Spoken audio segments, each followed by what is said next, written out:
Hola, ¿qué tal? Estamos en la Universidad de Monterrey con el doctor Óscar Arias, que no necesita presentación, expresidente de Costa Rica 2 veces, de 1996 al 2000 y del 2006 al 2010, Premio Nobel de la Paz 1987, artífice del proceso de paz centroamericano, por el cual recibió ese premio. Y bueno, autor de muchos libros, estudió Economía y Derecho en la Universidad de Costa Rica y después maestría en Ciencia Política y doctorado también en la Universidad de Essex, en Inglaterra. En fin, una personalidad que, insisto, no requiere presentación. Doctor Arias, muchas gracias por este tiempo y por esta entrevista que nos concede. Encantado, encantado y muy honrado de estar aquí en el campus universitario. Yo le recordaba que tuve el privilegio de conocerlo, haber sido 1994, que fui yo a su casa en San José, tuvo la amabilidad de recibirme allá en su casa, platicamos un buen rato de lo que estaba pasando y lo que había pasado. Ese proceso de paz emblemático, platíquenos algo de eso. Ya sabemos que se inicia en los años 80, los años de, por un lado, la derechización del mundo, de la época de Thatcher en Gran Bretaña, Reagan en Estados Unidos, pero también de injerencismo, particularmente de Estados Unidos en Centroamérica.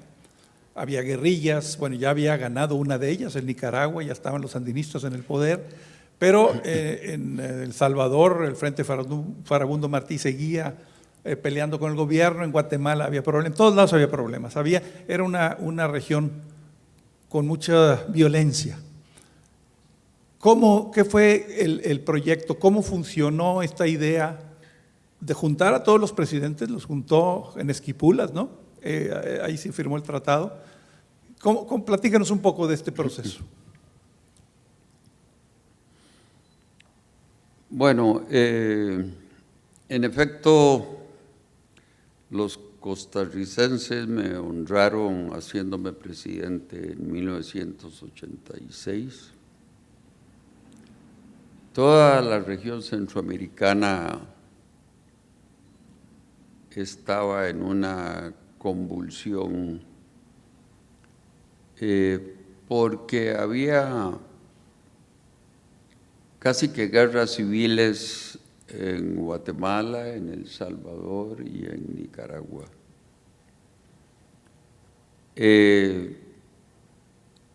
Éramos parte de la Guerra Fría. En Estados Unidos gobernaba un presidente muy anticomunista, como todos sabemos, Ronald Reagan, y Mikhail Gorbachev, quien comenzó su mandato en el 85, era el presidente de la Unión Soviética. Entonces, durante la campaña yo decidí enarbolar la bandera de buscarle una solución a los conflictos centroamericanos, no mediante la vía militar, sino mediante la negociación, la diplomacia, el diálogo. No andaba buscando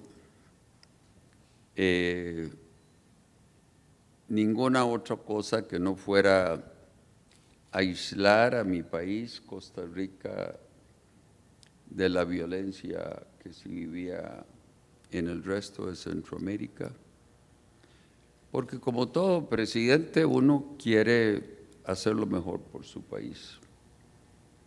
Y Costa Rica tiene una economía muy dependiente, como todas las economías latinoamericanas, dependen fundamentalmente de que haya estabilidad, tranquilidad, confianza para poder lograr la inversión que se requiere para hacer crecer nuestra economía.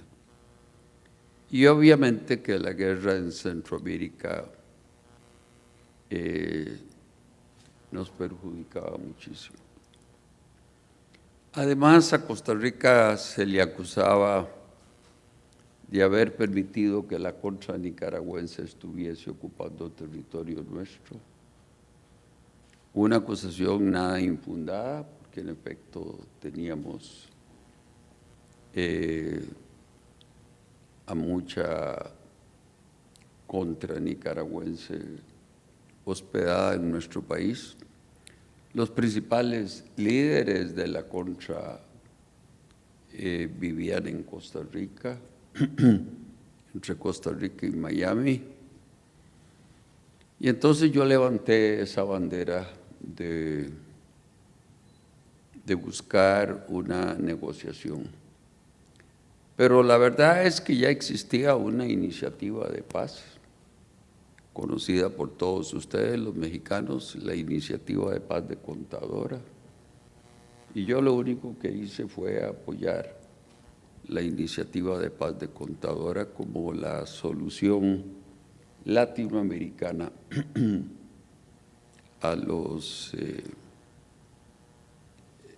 a la intención de Ronald Reagan de que fuera mediante las armas que él quería sacar a los sandinistas de Managua.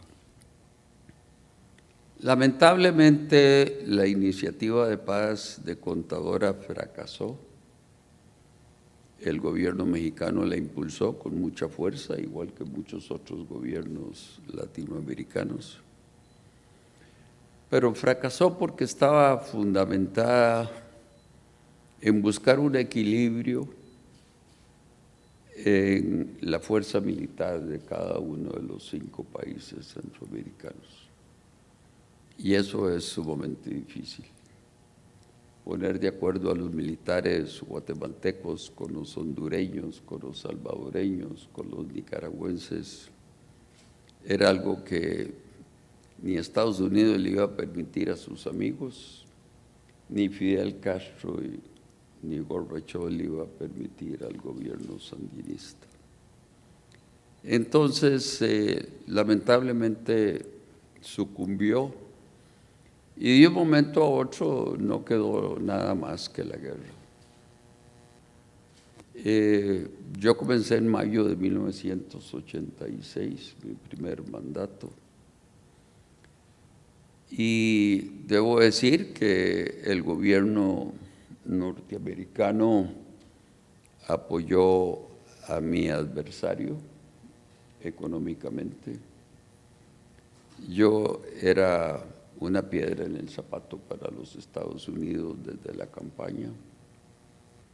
Era algo con lo que no comulgaba, obviamente, los Estados Unidos. Recuerde que Ronald Reagan había invadido Granada. Y bueno, eso refleja lo que es Estados Unidos. Es un país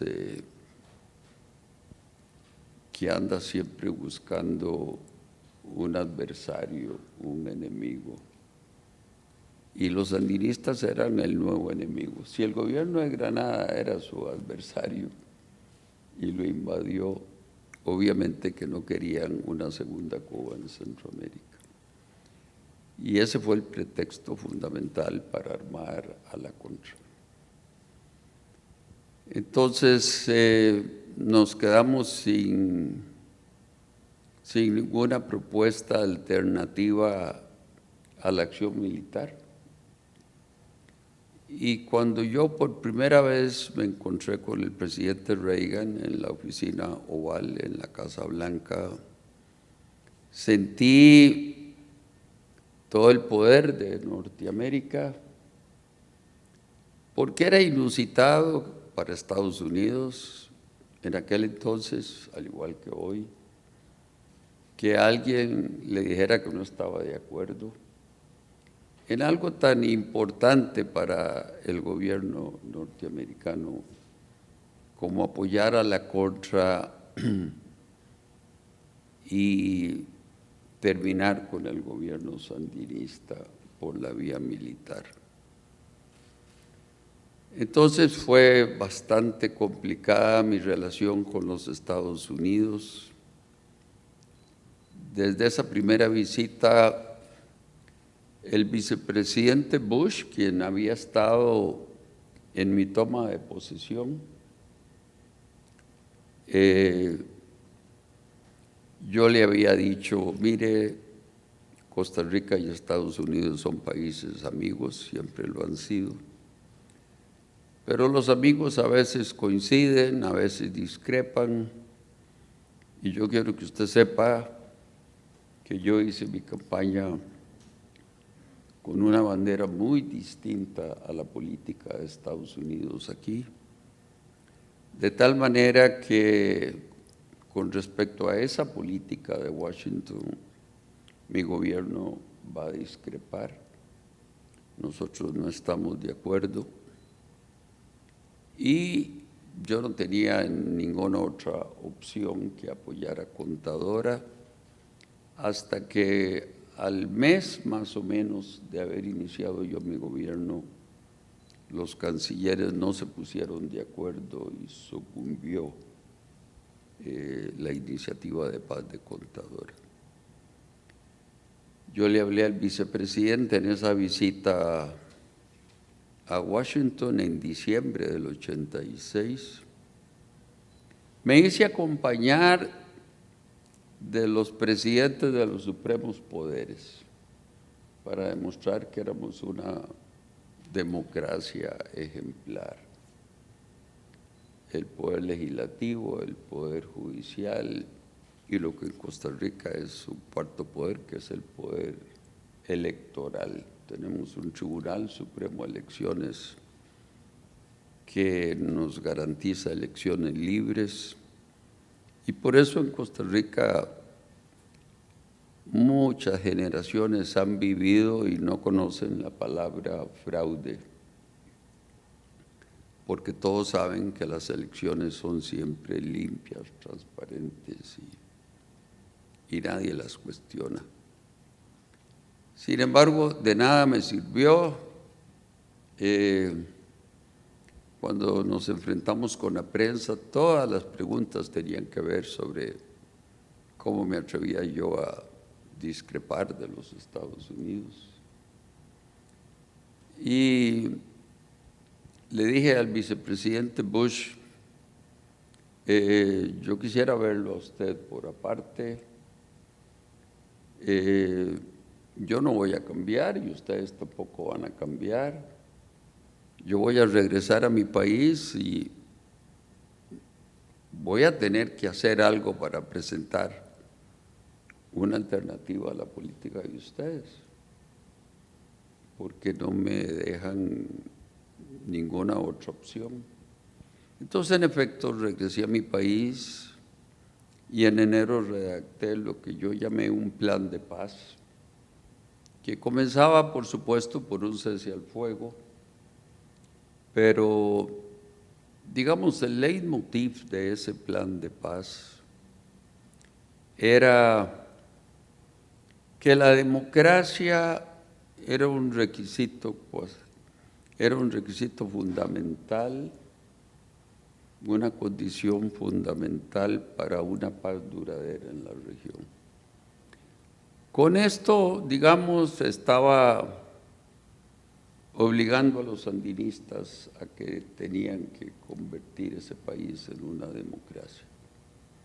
Tarea nada fácil, porque cuando por primera vez nos reunimos en mayo del 86, los 5 presidentes en Esquipulas, que es una pequeña ciudad guatemalteca,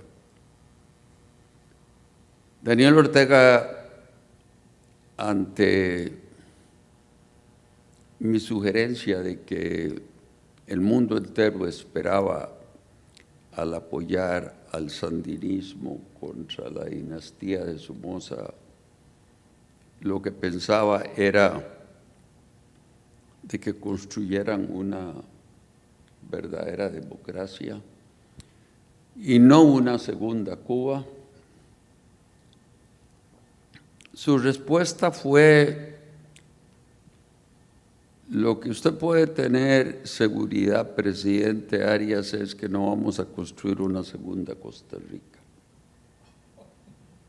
Y entonces yo siempre pensé de que habíamos cambiado una dictadura de derecha por una dictadura de izquierda en Nicaragua. Y ese pueblo se merecía algo mejor que eso. Entonces, por eso creí que la base de este plan de paz debería ser que la democracia fuera el sustento de una paz duradera. Y en efecto, tiempo después, cuando se firmó el plan de paz y se vio obligado el gobierno sandinista a efectuar una elección, pues fue una elección como muchas latinoamericanas, ¿no? Igual a la francesa o a la inglesa, con muchas imperfecciones, pero ganó la oposición.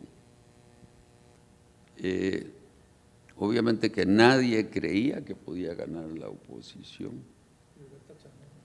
Doña Violeta Chamorro ganó. A mí me costó mucho porque había 14 partidos. Yo tuve que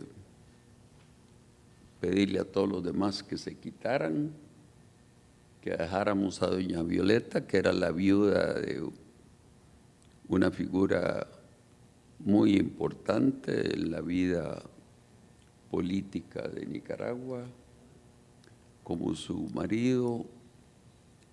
Y entonces, en efecto, ella fue la única candidata contra Daniel Ortega.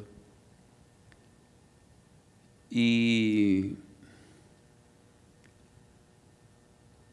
a Daniel le decía Fidel Castro, antes de que se firmara el plan de paz, que fue firmado en Ciudad de Guatemala el 7 de octubre del año 87, que no cayera en la trampa de Oscar Arias, haciendo elecciones, que los revolucionarios no hacen elecciones, que los revolucionarios cuando ganan la revolución se mantienen en el poder, que esta es una práctica burguesa,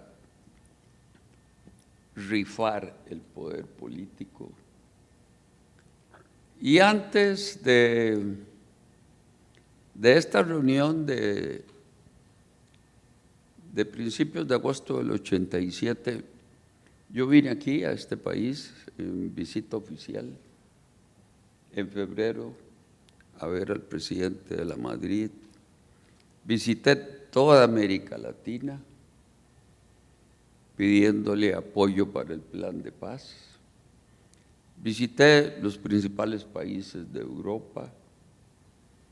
Hablé con François Mitterrand, con Helmut Kohl, con Margaret Thatcher, con el Santo Padre, con Felipe González, con Mario Suárez, en Portugal, en fin, con los principales líderes europeos, y todos apoyaron mi plan de paz. No era que me sorprendiera, aunque sí me sorprendió que Margaret Thatcher finalmente me apoyara a mí y no a su íntimo amigo Ronald Reagan. Igual pasó con Canadá. El primer ministro canadiense, Mulroney, también conservador, era íntimo amigo del presidente Reagan y me apoyó a mí. Y yo se lo hice ver al presidente Reagan: usted está completamente aislado en el mundo. Todos los países me han dicho que quieren apoyar esta iniciativa de paz mía porque no ven sentido de continuar con una guerra en toda la región que lo único que hace es empobrecernos más de lo pobres que ya somos, en convertirnos en más pobres de lo que ya somos. Y él siguió insistiendo. Debo decir que él siguió insistiendo hasta que terminó su mandato, a pesar del Irán Contra Affair, que ustedes recordarán. Estaban cambiando ayuda a Irán por armas para la Contra, una cosa inaudita.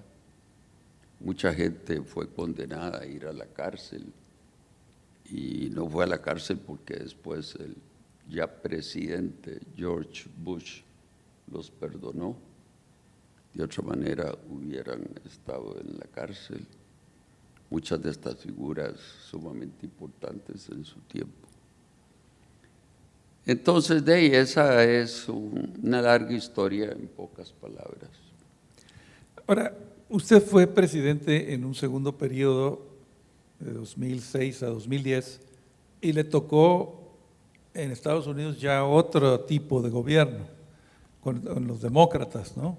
Es decir, primero lidió con un presidente duro, digamos, halcón, les llaman en Estados Unidos, de derecha y injerencista, como dije hace un momento, pero luego le tocó lidiar con los demócratas. ¿Cómo fue el contraste? ¿Cómo realmente hay una gran diferencia? No, no hay diferencia, pero perdónme que lo corrija, pero no era un gobierno demócrata. En el 2006 estaba George W. Bush. Entonces, sí le puedo decir una cosa, algo que descubrí casualmente en ese tiempo, que los demócratas que a mí me apoyaron con el plan de paz, que me invitaron a hacer un discurso ante el Congreso contra el criterio de la Casa Blanca y del Departamento de Estado y del líder de minoría en el Senado, Bob Dole, que esos demócratas y el Speaker of the House, que fue el que me invitó, Jim Wright se llamaba, me invitaron porque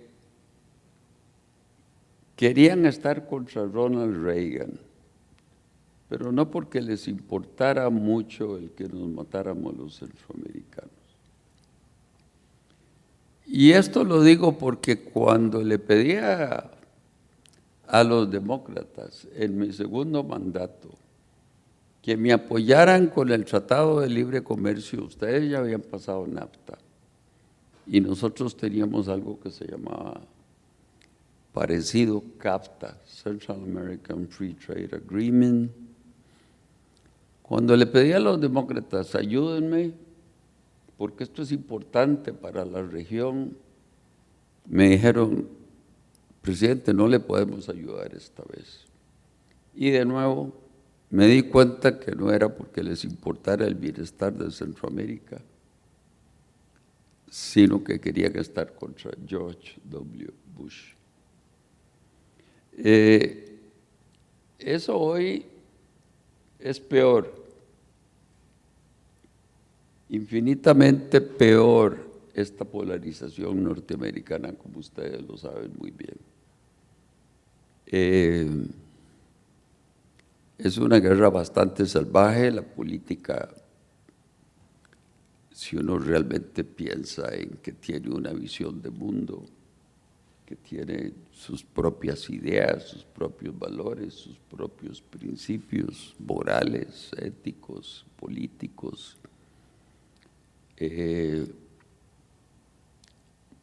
y que quiere defenderlos. En Estados Unidos fundamentalmente hay que estar contra el que esté en la Casa Blanca y hacerle la vida imposible. En algunas cosas se ponen de acuerdo. El nuevo enemigo se llama China para los Estados Unidos. Antes fue la Unión Soviética, después apareció el terrorismo. Pero Estados Unidos es un país en busca de un enemigo. Tienen que tener un enemigo. Y entonces ahora el nuevo enemigo se llama China, aunque temporalmente es Putin. Putin, cuando llegó al poder en el año 2000, después de Yeltsin, quería ser parte de la OTAN.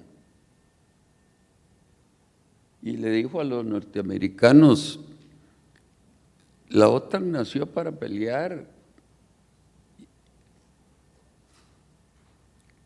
con las ideas de George Kennan, que es el ideólogo de todo lo que fue la política del containment durante la Guerra Fría, contra la Unión Soviética, pero ya no tenemos Unión Soviética desde el año 91. Y quisiéramos ser parte de Europa, somos parte de Europa y parte de Asia, es el país más grande del mundo, y quisiéramos estar cerca de Occidente. E incluso en tiempos de Gorbachev, en el año 91, Gorbachev estuvo de acuerdo con la reunificación alemana, porque Jim Baker, a quien yo conocí muy bien, fue secretario de Estado de George Bush. Lo conocí muy bien. Él había sido Chief of Staff en tiempos de Reagan.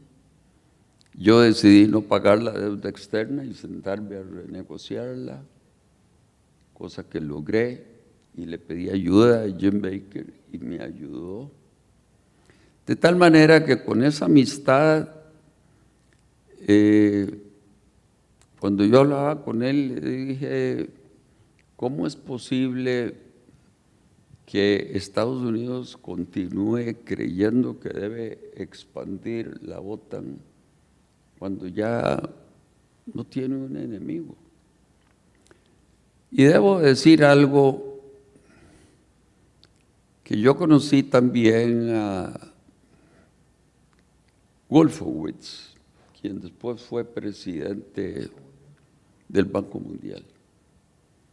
Y él fue el ideólogo, digamos, de la doctrina Wolfowitz, que después fue la doctrina Bush, en que decía el mundo es unipolar.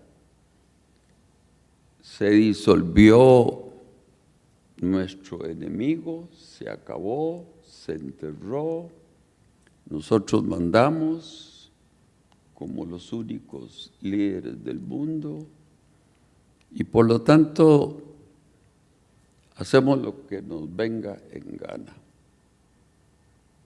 Y con Clinton, con Madeleine Albright, después con Bush, después con Obama, lamentablemente, siguió y siguió y siguió la expansión de la OTAN. La verdad es que durante muchos años, yo diría que tal vez de 1985 en que llega Gorbachev al poder, recuerdo a Margaret Thatcher decir, "We can do business with this man." Podemos hacer negocios con este señor. Hasta el año 2007, son 22 años, en que Putin en Múnich le dice a Occidente, ok, ustedes han venido expandiendo la OTAN, pero no van a llegar hasta Ucrania, porque Ucrania tiene una frontera muy larga con nosotros. Y el que es parte de la OTAN, el artículo 5 dice, si alguien ataca a un miembro de la OTAN, el resto se siente atacado y puede salir a defenderlo. Pero además la OTAN puede ubicar sus armas nucleares donde quiera, si el gobierno se lo permite. Hay armas nucleares en Italia, había armas nucleares en Turquía, que cuando la crisis del 62 entre Gorbachev y Kennedy, recordarán ustedes, Khrushchev estuvo de acuerdo en retirar las armas nucleares de Cuba en aquellos días difíciles en que se jugó casi que la Tercera Guerra Mundial. Pero Kennedy accedió a retirar también a Estados Unidos las armas nucleares de Turquía. Y la verdad es que alguna gente pone el ejemplo, ¿qué pasaría si la Unión Soviética le dice a México si existiera el Pacto de Varsovia, que era el equivalente de la OTAN? ¿Qué pasaría si le dice a México, yo quisiera poner unas bombas nucleares en México? ¿Va a estar de acuerdo Estados Unidos en que con la frontera que ustedes tienen puedan tener armas nucleares? Obviamente que no, y pienso que Putin tenía razón. A mí, por lo menos, desde mi punto de vista, me parece totalmente innecesario. Me parece que una Ucrania neutral hubiera sido más que suficiente para Occidente. Y no seguir con esta expansión de la OTAN que últimamente terminó con que un país que conocí como un país neutral en tiempos de Olof Palme, aquí conocí muy bien, un país con una mentalidad muy diferente a la que tiene hoy en día, que Suecia sea parte de la OTAN, por ejemplo. Entonces, nos desviamos un poco del tema, pero lo que quería era subrayar el hecho de que Estados Unidos, en efecto, se creyó la teoría de Wolfowitz, de que son casi que los dueños del mundo o los jefes del mundo. Y por lo menos con respecto a Europa y a los miembros de la OTAN europeos, me da mucha lástima porque todos han dicho que sí a todo lo que los Estados Unidos les pide. Ahora quieren que se gasten el 2% del Producto Interno Bruto en los próximos 10 años en gasto militar, que les compren esas armas a ellos.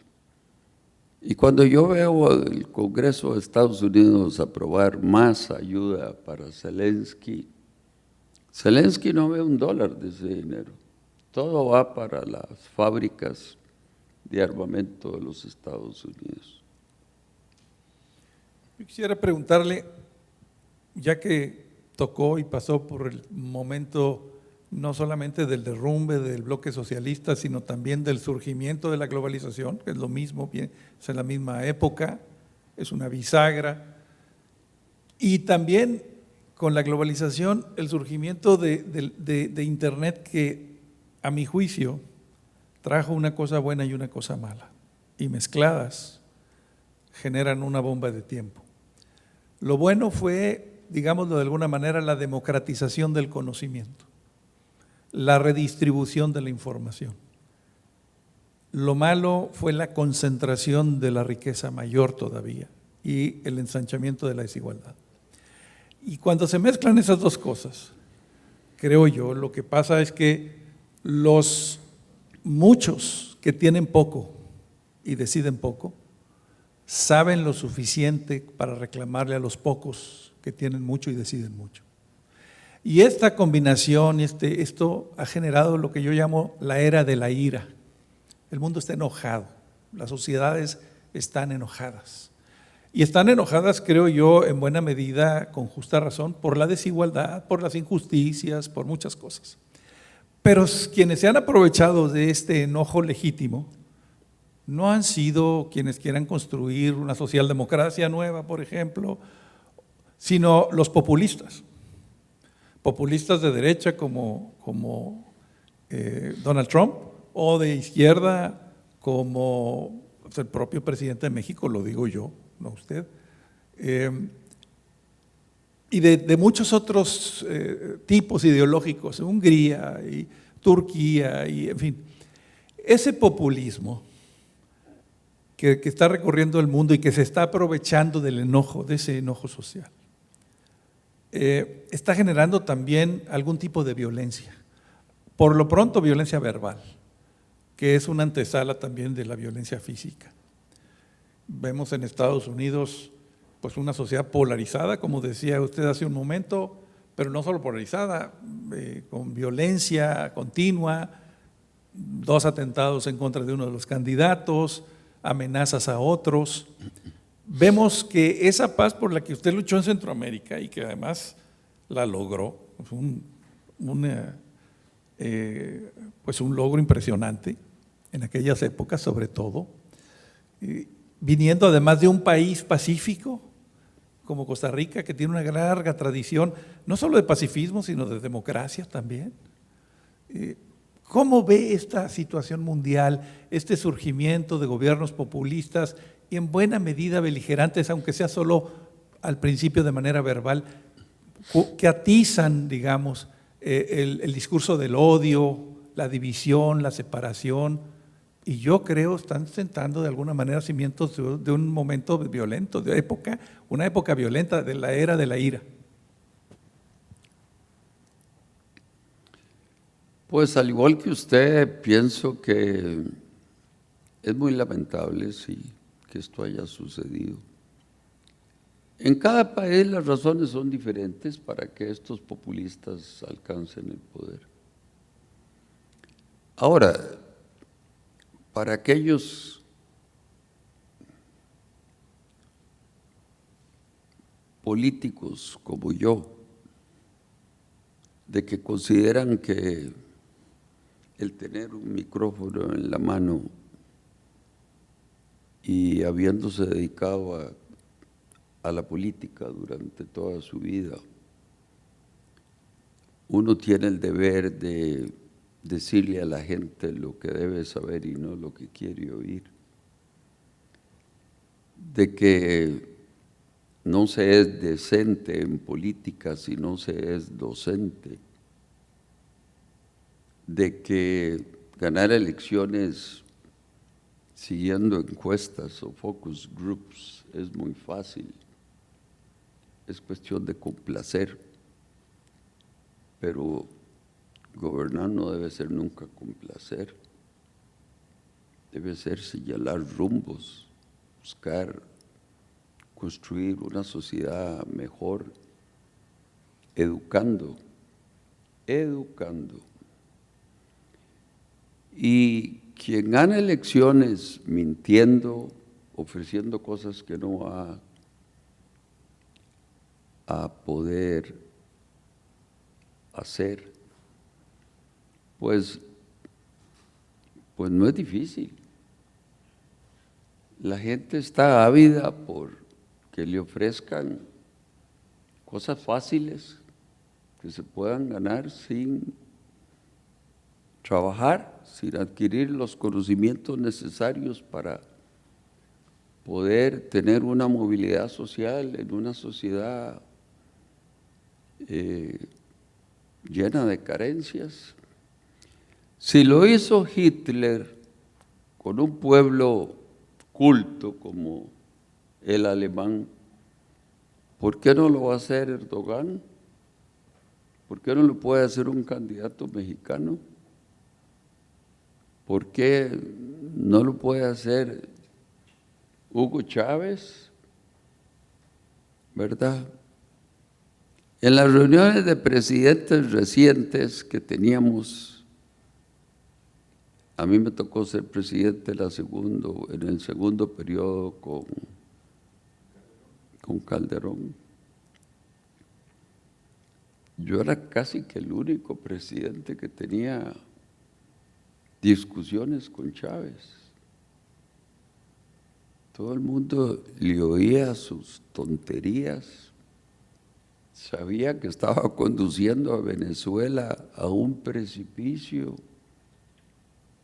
que todo lo que decía eran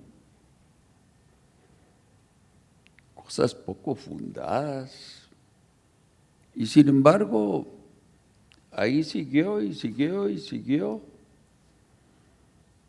Hablaba más de la cuenta, hasta que un día el rey le dijo: ¿por qué no te callas? Ustedes recordarán esa famosa frase. Pero bueno, él siguió platicando como lo hace el actual presidente de ustedes, con la gente, comunicándose con la gente. Y murió, y quien era su canciller, que había sido un chofer de autobús, se convirtió en presidente porque él lo quiso. Hasta el día de hoy, que se ha robado unas elecciones de manera descarada de los ojos del mundo. Bueno,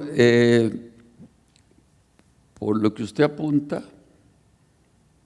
vivimos en un mundo con una desigualdad insoportable, donde uno de los grandes temas que en buena parte hace que la derecha haya florecido en Europa sobre todo es la inmigración. Y en Estados Unidos uno ve a Trump decir: vamos a expulsar a los 11 millones de ilegales que tenemos aquí. Y qué penoso es que un país como Estados Unidos, el tema fundamental que ofrezca un candidato sea expulsar a inmigrantes.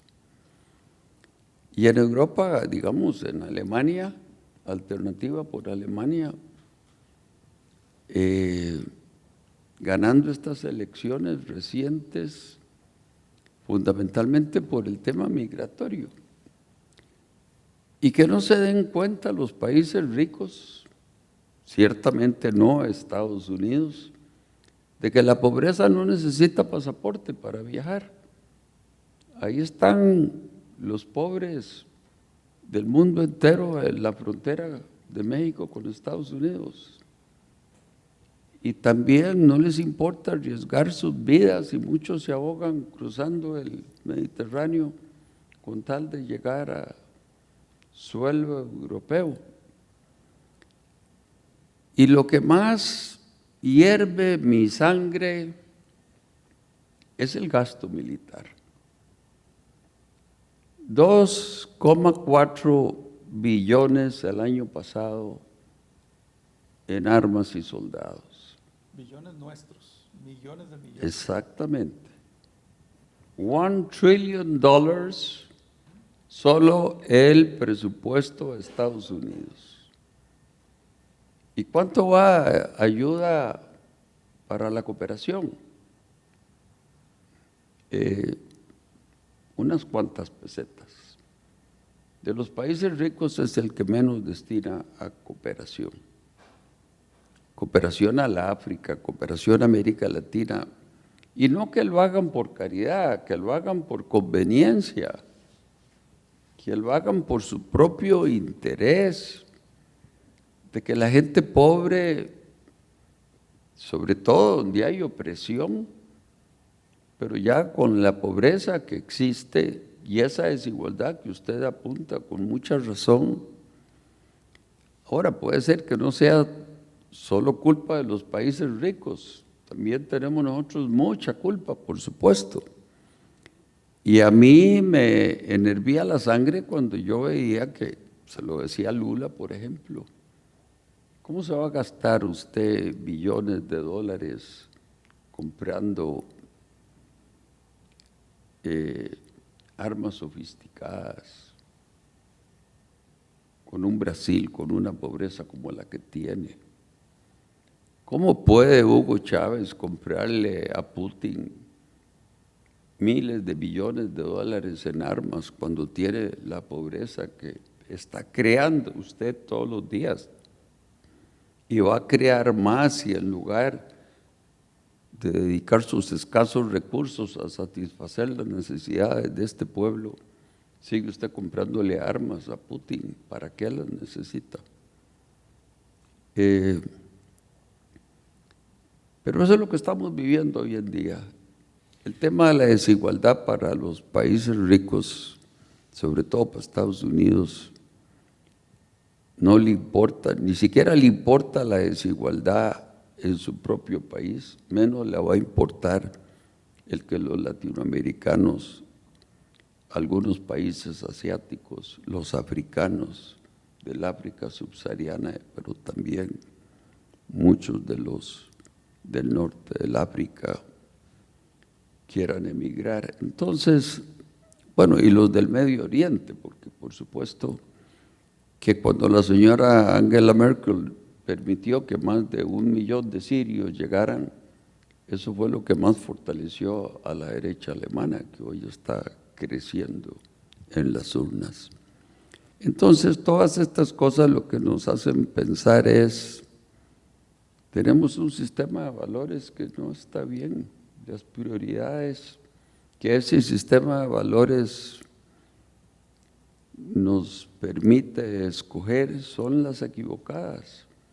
Y para mí, viniendo de un país sin armas, por supuesto, ¿verdad?, que el gasto militar es el que me parece el más absurdo de todos.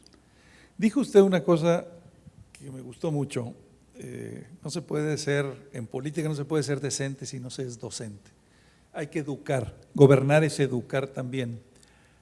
Eso hoy en día se está volviendo herético, porque los populistas se aprovechan del prestigio de la democracia para abusar de la democracia.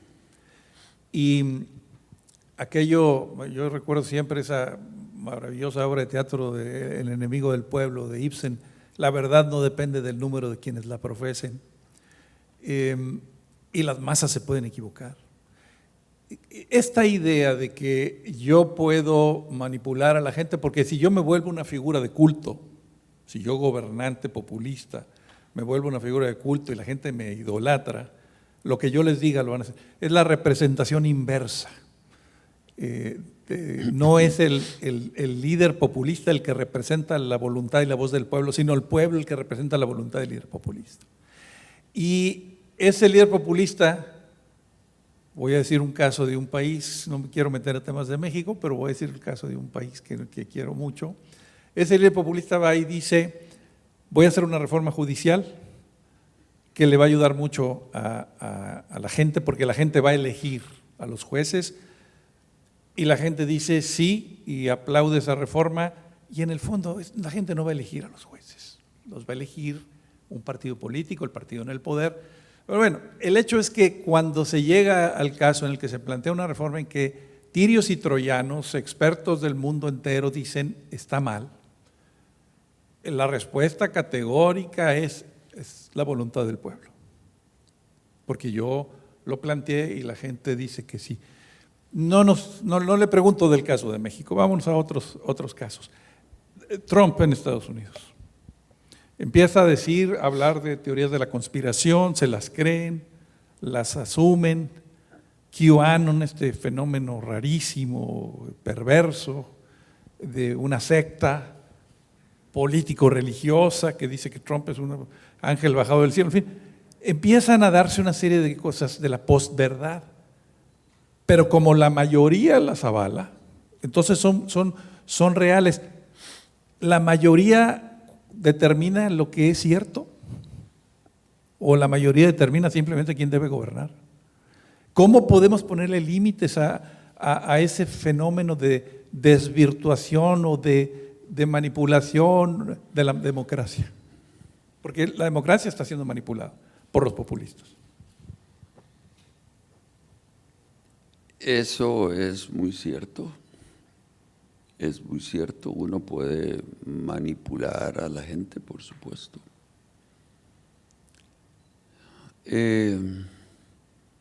Por eso yo hacía esa diferencia entre la ética de un verdadero líder que toma en serio su mandato y no ofrecer las cosas que él puede hacer que sean populares porque la gente le puede creer, aunque sean perjudiciales para la sociedad. Elegir jueces públicamente, el día de mañana se le puede ocurrir que a los cirujanos en los hospitales hay que elegirlos por votación, o a las enfermeras. ¿Qué sabe la gente de la capacidad de aquel candidato para juez? O de los conocimientos de aquel que se postula para ser cirujano, si se le ocurre, para llevar y expandir esta teoría del absurdo a otro tipo de elecciones. Eso nos lleva en buena parte a que nos inventamos la democracia representativa. Y la democracia representativa no es esa democracia participativa en que podemos llenar un estadio y decirles, ahora sí, ustedes legislen. O pueden ustedes llenar el Zócalo y pedirles, ahora sí, ustedes legislen. Para eso eligen senadores y diputados y buscan a la mejor gente, y cada partido sabrá cuál es su mejor gente para ponerlos a legislar posteriormente. Eso es lo que es la democracia que nosotros practicamos. Entonces, sí, esto es muy serio. El populismo es algo muy serio y es algo que, repito, si un pueblo como el alemán escogió a Hitler, digamos, yo me pregunto, el pueblo israelí hoy en día está de acuerdo con Netanyahu. Sí está de acuerdo, sí está de acuerdo. Las encuestas demuestran que están de acuerdo. Obviamente que están de acuerdo en que luche por que se devuelvan a los rehenes. ¿Quién va a estar en desacuerdo con eso? Pero estar de acuerdo con bombardear campos de refugiados, estar de acuerdo con matar a los civiles, a los niños, a las mujeres, estar de acuerdo con la masacre que se ha hecho en Gaza y en Cisjordania, francamente me cuesta pensar que puedan estar de acuerdo. Pero uno oye a Netanyahu y cuando critica a los estudiantes judíos de la Universidad de Columbia y de montones de universidades Ivy League de Estados Unidos, porque no están de acuerdo con él, los compara con la Alemania de los años 20 y los 30, ¿verdad? Entonces, claro, cualquiera que esté a favor de los palestinos es antisemita para los israelíes. Entonces, claro, con ese tipo de demagogia y con ese tipo de populismo, es muy difícil. Si un líder, pues yo diría latinoamericano en general, un líder populista, enarbolara la bandera de legalizar los linchamientos, yo creo que gana, gana el apoyo popular. Y eso sería un retroceso. Pero ¿cómo? Si es la voluntad del pueblo, es la voluntad mayoritaria. Si yo estoy, no puedo afirmarlo con tanta seguridad de varios países, pero conozco varios países bien latinoamericanos, conozco muy bien México, desde luego, y yo les puedo decir, si se para uno en una plaza pública, en México, en algún pueblo, o en Brasil, en algún pueblo, y me acuerdo de aquella novela de El Bien Amado, y empieza a decir hay que legalizar los linchamientos. Y si ustedes creen que hay un secuestrador de niños, ustedes lo agarran y ustedes lo queman en la plaza pública, porque eso se merece, sin debido proceso y sin nada, la gente lo ovaciona. Y si toma seriamente esa bandera, puede legalizar violaciones flagrantes a los derechos humanos. Ese es el riesgo del populismo. Y esa bandera de soy demócrata porque la verdadera democracia es esa y el pueblo me sigue y yo hago lo que diga el pueblo, es peligrosísima, doctor. Así es, y qué difícil es encontrarle una solución a esto, porque tenemos a Víctor Orbán en Hungría, ahí va ganando elecciones tras elección tras elección. Tenemos a Erdogan en Turquía y ahora Morena se repite aquí en este país. Yo sé muy poco de México y no me atrevo a hablar de México, pero espero que la presidenta, y me alegro que tengan una mujer de presidenta, no tenga que seguir los mismos pasos de AMLO, francamente.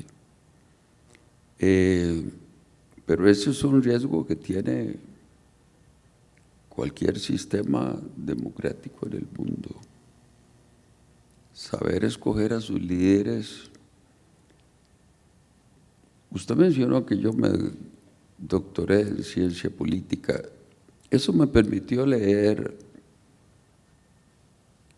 a todos los grandes pensadores de la Ilustración del siglo XVIII en adelante, desde Maquiavelo hasta Ralph Dahrendorf, hasta los pensadores más recientes. Y siempre recuerdo a uno, Edmund Burke, muy conservador, que decía: una vez que me eligen, yo hago lo que mi conciencia me diga que es lo mejor. Posiblemente después no lo vuelvan a elegir, si la gente que lo eligió quería que hiciera otra cosa. Pero eso es lo que hay que hacer. El liderazgo consiste en decirle a la gente: mire, vamos por este rumbo, y este rumbo puede que no sea el más popular, pero es lo que le conviene a este país. Eso no todo el mundo quiere hacerlo.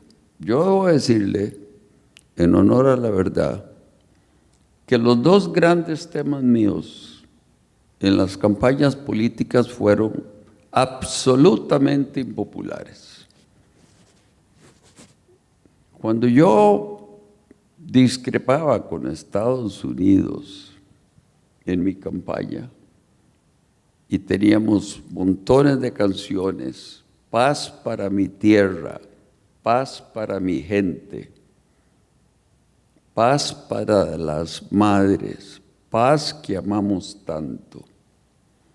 Esas canciones resonaron en la voz en el oído de las mujeres y de los jóvenes, y fueron ellos quienes me eligieron en la campaña del 85-86.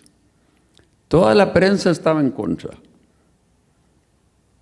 Ya le dije que el gobierno de Estados Unidos financió a mi adversario y los empresarios estaban en contra. ¿A dónde salió un candidato que tiene la arrogancia de querer enfrentarse con Washington? Decían. Y en el segundo mandato, el Tratado de Libre Comercio con Estados Unidos era muy popular. Ya lo había aprobado Guatemala, El Salvador, Honduras y hasta Nicaragua. Y Costa Rica, el 75% decía que eso favorecía a Estados Unidos y no a Costa Rica. Y que había que estar en contra. Todas las universidades, todos los académicos, uno esperaría que las universidades estuvieran a favor, porque los académicos tienen el deber de saber qué es bueno y qué es malo, porque lo han estudiado, si es bueno o malo para el país. En los Estados Unidos, la inmensa mayoría de los académicos va a estar a favor del libre comercio. Son los políticos los que están en contra, como Donald Trump, poniéndole el 100% de impuestos a los carros eléctricos de China, castigando al consumidor. Y me hace gracia porque en el último debate le preguntaron, ¿está castigando al consumidor norteamericano? No, eso lo paga China. Mentira, lo paga el que quiere comprarse un carro mejor que los de la General Motors eléctrico, que los fabrica China. Ese tipo de populismo existe. Es irresponsable, pero existe. Yo mencionó a los pensadores de la Ilustración y me recordó a Rousseau, el padre teórico de los populistas de hoy, pues él mismo, el que desconfiaba de los partidos, el que hablaba de la democracia directa, dijo, hay que tener mucho cuidado de consultar al pueblo en momentos de excitación. Hay que consultar al pueblo solo cuando hay serenidad. Digo porque eso, obviamente no lo ha leído Trump, pero deberían de leerlo los populistas, porque aún ese campeón de la democracia, supuestamente directa, democracia directa no ha habido nunca, ni siquiera en la Atenas de Pericles, pero esa democracia participativa dijo, hay que tener cuidado cuando se consulta al pueblo, porque las masas y las mayorías también se equivocan, y más se equivocan en momentos de excitación, de estado de ánimo alterado, de enojo, como ahora, en fin. Doctor, me gustaría seguir preguntándole más cosas y hablar mucho tiempo más porque es un deleite escucharlo. Se nos ha acabado el tiempo, quisiera preguntarle si tiene algo con lo que quisiera cerrar, algún comentario de algo que le gustaría tratar antes de que cerráramos esta entrevista. No, nada más déjeme estar de acuerdo con las dos personas que ha citado usted, con Rousseau y con Ibsen. El doctor Stockman, el personaje principal del Enemigo del Pueblo, se quedó solo por actuar responsablemente. Y esa soledad del poder es algo que en un libro que acabo de escribir le dedico varias páginas, porque no ha sido nada fácil para mí quedarme solo cuando siento que lo que estoy haciendo no es muy popular, pero la obligación siempre fue, si no es popular, lo voy a hacer popular, tengo que convencer a la gente. Y siempre creí, y gracias a Dios no me equivoqué, de que esas dos causas, la paz para Centroamérica en los 80s y eliminar monopolios en mi segundo gobierno, creer en que un país pequeño como Costa Rica o cualquiera de Centroamérica que produce lo que no consume y consume lo que no produce, está obligado a ser un fenicio moderno y pensar en el comercio. Y hoy en día Costa Rica es un país que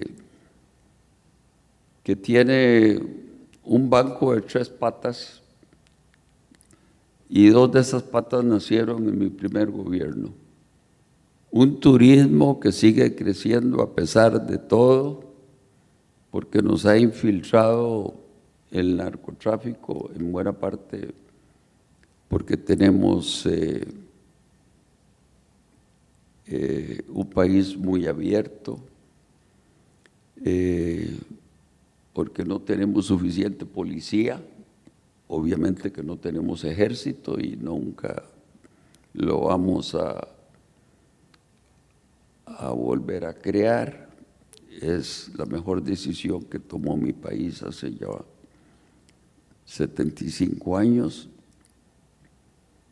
Y el otro es la inversión extranjera,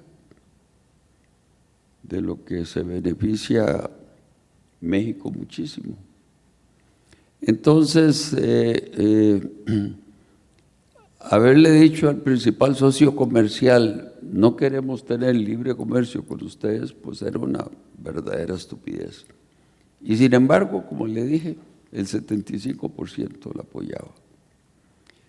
Entonces el liderazgo consiste en eso, en educar, y para eso son estos micrófonos que a los políticos nos permiten tener, para decirle a la gente, este es el camino que tenemos que seguir por estas y estas y estas razones. Pero también este micrófono en manos del populista, del demagogo, del irresponsable, es un peligro. Pues muchas gracias, doctor Arias, por este tiempo. En nombre de la Universidad de Monterrey, le agradezco de veras que nos haya dedicado esta hora, un poquito más de una hora, de esta conversación que se va a transmitir por radio y después por televisión, porque ya hay un proyecto de televisión en la universidad también. Ya tenemos una estación de radio, pero va a haber también televisión. Y ahí se va a transmitir esto, lo va a ver, espero, mucha gente, para que entiendan lo que es la buena política, cómo se debe hacer política con responsabilidad y sobre todo lo que yo vengo desde hace muchos años peleando por el resurgimiento de la socialdemocracia. Que usted es un socialdemócrata. Creo que de eso no me cabe la menor duda. Bueno, muchas gracias, don Agustín, muchas gracias por la invitación. Yo me siento como en casa en una universidad. He sido profesor universitario. He sido profesor universitario y político a mucha honra. No he sido empresario, no he sido otra cosa que esas dos cosas nada más. Entonces siempre me siento muy bien en el claustro universitario. Muchas gracias por la invitación. Pues aquí será bienvenido cuantas veces quiera visitarnos. Gracias. Muchas gracias. Muy bien.